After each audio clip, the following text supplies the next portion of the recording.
What if the universe doesn't even exist until you look at it? It sounds absurd, like a plot from a sci-fi movie. But this isn't fiction. It's quantum physics. And according to some of the most mind-blowing experiments ever done, reality itself may only come into focus when you pay attention to it.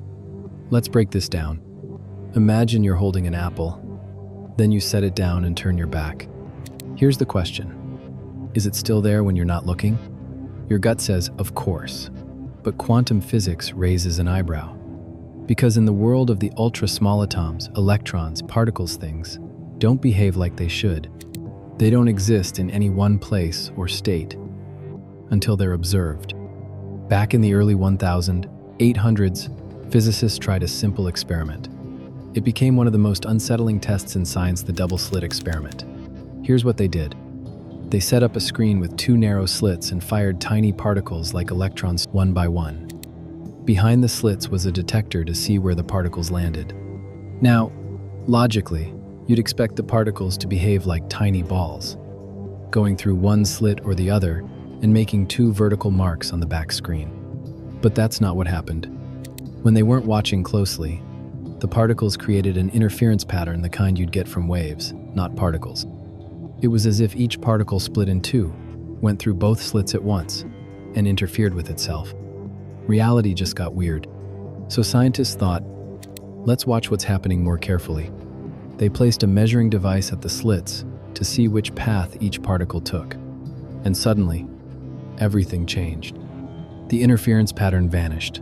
The particles stopped behaving like waves and acted like, well, particles, as if they knew they were being watched and decided to pick a slit. Now here's the mind-bending part. Just by measuring, the entire behavior of the particle changed. No new forces, no added energy, just watching made the particle behave differently. But it's not because the particles are conscious. That's a common misunderstanding. The universe isn't hiding from you like a shy kid. It's that, in quantum mechanics, observation forces the universe to commit to a single possibility. Before you looked, that particle wasn't in one spot. It was in all possible places it could be. Observation collapsed its probability cloud into a single reality. At this point, you might think, wait, does that mean my mind is changing reality? Not exactly.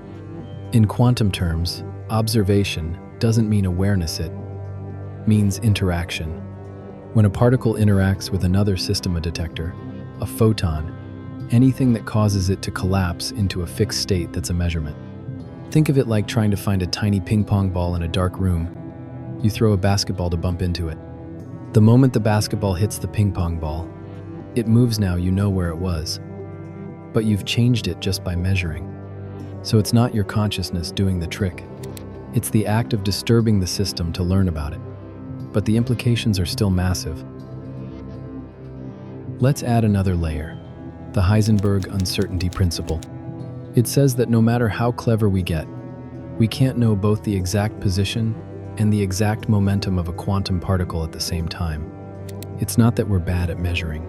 It's that the particle itself doesn't have both values at once. Reality, at the quantum level, is fuzzy. Like trying to take a clear picture of a hummingbird's wings in motion, you can either capture the blur of motion or freeze it in space, but never both. At this scale, certainty vanishes. Instead of facts, we get probabilities. The universe isn't a machine, it's a fog of what might be, waiting to solidify the moment we look. What if there's not just one reality, but infinite versions of you splitting off every time a particle makes a decision? But we'll get to that, because the next part will make you question whether this universe is the only one. To explain all this weirdness, physicists came up with different theories. The most famous one? The Copenhagen interpretation, which basically says, don't ask too many questions. Things exist as probabilities until you measure them. Then they collapse into reality. That's just how it works. But that felt like a band-aid. So in the 1950s, a bold alternative emerged, the many worlds interpretation. It says the particle doesn't choose one path when you observe it.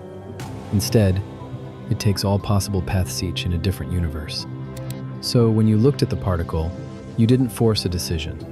You just slid into the version of reality where one of the outcomes happened, and infinite you slid into the others. Every time a quantum event happens, reality supposedly branches, creating new universes where every possibility plays out.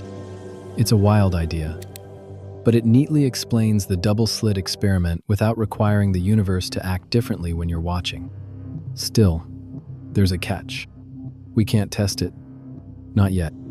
Another theory tries to bring back some order pilot wave theory, originally proposed by Louis de Broglie. It says particles always have definite positions, but they're guided by an invisible wave field like a surfer riding a wave you can't see. So it's not that particles are in many places at once. They're just being subtly pushed by hidden forces. Sounds less mystical, right? But again, it's tricky because this pilot wave has to instantly affect things across space, even light years apart, which violates what Einstein believed. Nothing moves faster than light. So every theory has its own weirdness. No interpretation solves everything. And maybe that's the point. Here's where things get uncomfortably personal. If particles only choose their state when observed, and observation can be interaction, what happens to the universe when no one's looking? Was the moon real before life existed to see it? Do galaxies pop into fixed form only when telescopes point at them? Some fringe thinkers go further. They say consciousness is key, that your awareness actually creates the reality you experience. It's a seductive idea, the notion that you're not just watching the universe but generating it. But most physicists say, hold on. There's no solid evidence that consciousness affects particles. Observation, in quantum physics, means detection, not awareness. Still, we can't rule it out completely, because we don't fully understand what consciousness even is. And until we do, the door to that possibility stays slightly open. At the core of all this is something deeply unsettling. Reality, at its most fundamental level, doesn't behave like something that's just there. It behaves more like information, like a simulation, updating only the pixels you're currently looking at.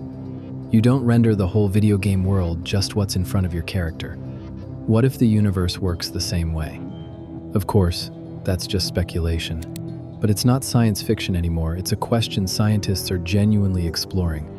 Because what we've found, again and again, is that reality doesn't owe us answers. It doesn't behave like we expect. It doesn't explain itself. And sometimes, it acts as if it's waiting for us. Here's what we can say for sure. At the quantum level, particles exist in a cloud of possibilities, not as solid objects. Observation, meaning interaction, forces those possibilities into a definite outcome. We don't fully understand why this happens. And every interpretation from Copenhagen to many worlds raises deeper questions than it answers. But maybe that's the beauty of it. Maybe reality isn't something you look at from the outside. Maybe it's something you're a part of, something you help create.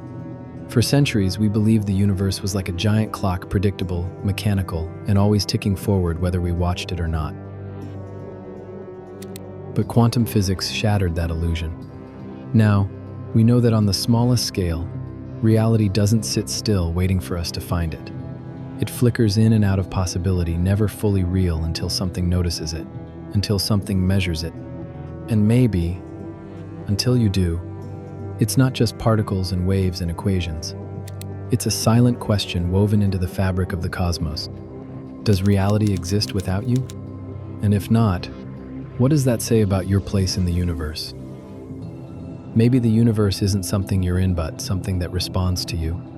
Like a story that changes depending on who's reading it.